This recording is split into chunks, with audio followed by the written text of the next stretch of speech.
Hi everyone, it's Jeanette from Jewelry by Jeanette, and today I'm going to show you how to make some dangles that you could use for pendants on necklaces or as charms on bracelets or purse decorations, sun catchers, keyring decorations, lots of other ideas.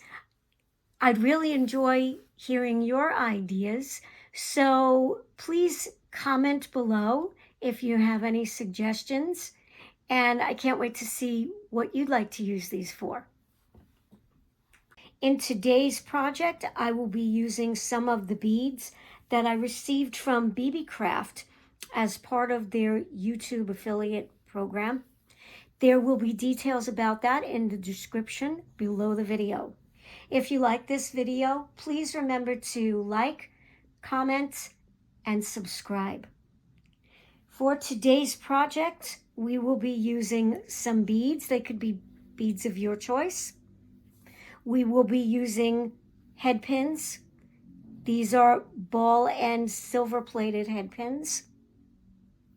We will be using 3 tools: round nose pliers, chain nose or flat nose pliers, and a cutter. So I've arranged some of the beads in a pattern that I like, and I'll show you how to make 2, and you can go from there. So I'm going to make the first one with just 1 bead. This is just going to be a single Malaysian jade bead that I'm putting on the head pin. I'm taking my chain nose or flat nose pliers. I'm coming a little bit above the bead, and I'm making a 90-degree bend. Now I have to move this because this bead is rather large, so I do have to gently move up a little bit on the head pin to make the bend. I'm going to bend it just a little bit more. It doesn't have to be a perfect 90-degree angle, but the sharper the angle, the more nicely the loop will turn out. That looks good. Now I'm coming in with my round nose pliers, and I am putting the nose of those pliers right where the bend is. And remember that the farther in we place the head pin wire, the larger the loop will be. And if we want it to be really small, we should place that wire as far towards the tip as we can. I'm coming in a little bit because I want it small but not really tiny. So I'm going to take my finger and I'm going to bend the wire over the pliers. I'm going to take the pliers out and reposition them so that the bottom jaw is inside that half loop. And I'm going to bend the wire around the pliers so that now we have something that looks like this. And I'll turn it so that you can see. I'm going to take my pliers out. And since I am making a wrapped loop, I'm going to hold on to this loop with my chain nose or flat nose again. I'm going to hold on to it, and I'm going to wrap it. I'm going to wrap the wire around, and I'm making a messy wrap. I'm not worrying about it being neat. And I'm going to push that together a little bit. And I'm going to come in and cut the tail with my cutters, and I want to make sure I cover that tail. Okay. And I'm just going to flatten that down a little bit, tuck in the end so that we don't have any sharp edges.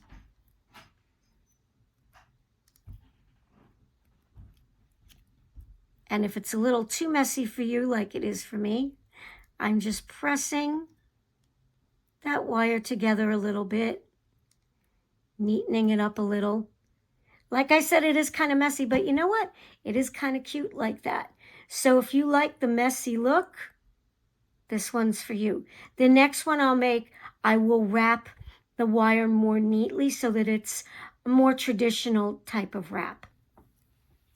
So again, I'm going to take my head pin and I'm going to thread my beads on in the pattern that I like.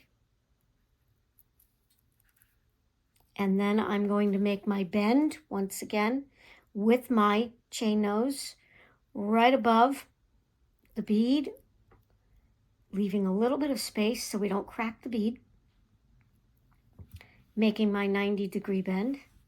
This time, I'm going to come a little bit closer to the tip of the pliers, coming in a little closer, bending around the pliers, repositioning my round nose, coming all the way around. And now this time I'm just going to leave this in my pliers. This is another way to do this. And I find that I have more control to make a nice, neat wrap if I do it this way. So I'm actually going to grab this tail with my chain nose and I'm wrapping it around the rest of the head pin. I need to bring it up a little bit closer so I can see it. I'm sorry if I'm out of camera at all, but I will show you it before I trim off the tail. So I'm just gently and slowly wrapping it 2 or 3 times, and let me show you what it looks like. So you see how that's more neatly done? This is another way to do it. I'm going to come in again with my cutters, and I like to just push this up a little bit so I don't chip my bead. When I come in here, I don't want to come too close. Cover it, we don't want it to fly in our eyes. And if we have a little bit sticking out like this, little end sticking out, gently squeeze that in. Everything is small movements and gentle squeezes. Otherwise, you run the risk of breaking your beads or cracking them. Now, this is a little bit crooked, so I'm going to show you how to straighten that out. I'm just going to take my chain nose, hold the loop, and just very gently bend the wire here until it's straight. Looks good to me. And there you have it. We have 2 dangles. They both look quite different, but they achieve the same result, really. And depending on whatever style you like, you can try those as well.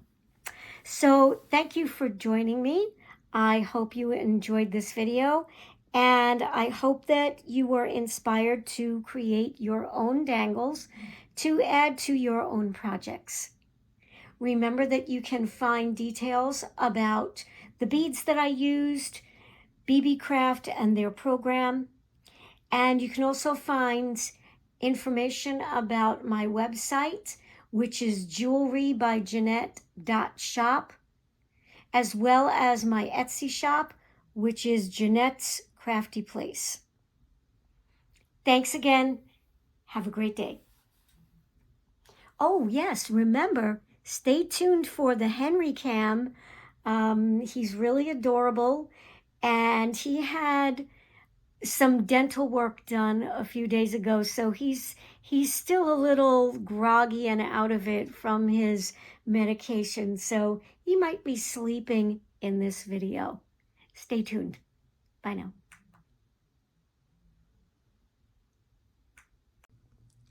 Hi, Henry. How's your mouth feeling? Feeling better? You're a little sleepy. I'll let you go back to sleep.